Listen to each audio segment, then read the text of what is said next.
Hello everyone, welcome to How to Make Blank in Fusion.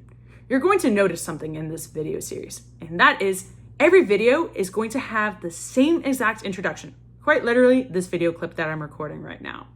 And that's on purpose, right? And that's because whatever I make in Fusion is going to be a screen recording of whatever I make in Fusion, sped up and no narration whatsoever. That's so you can follow along at your own pace, whether you speed up the screen recording, slow down the screen recording, or pause it at certain points. And also so you can listen to music while you do that in the background.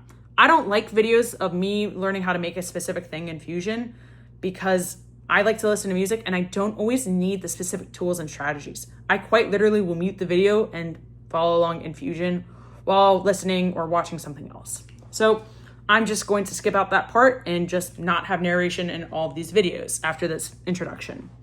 Secondly, my way of making something in Fusion is going to be slightly different than someone else's way of making something in Fusion. And that's okay. We all have our own different ways of making it.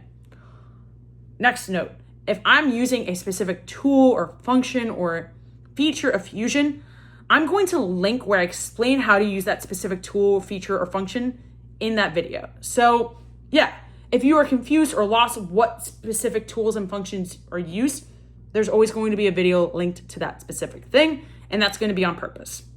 Once again, this video is meant for, or this series is meant for how you build specific things in Fusion. For how to do or how to use specific features in Fusion, there's always going to be narration in those videos. Finally, and the rest and the kind of more important things, you get to use Fusion for free if you have an EDU account and you are a student or an educator. So please use that if you are that. If not, pay for it. Yeah, don't know what else to say. I really do like Fusion. I'm a big believer in it. Finally, the most important part, you should really use Fusion with a mouse with clicky-clacky things and a wheel. This will just make it a lot easier, and yeah. So yeah, I hope you enjoy this series. Sorry for the long intro, but it was kind of important, and enjoy the series. Bye, I guess, or welcome to the video. I don't know what to say, but here you go.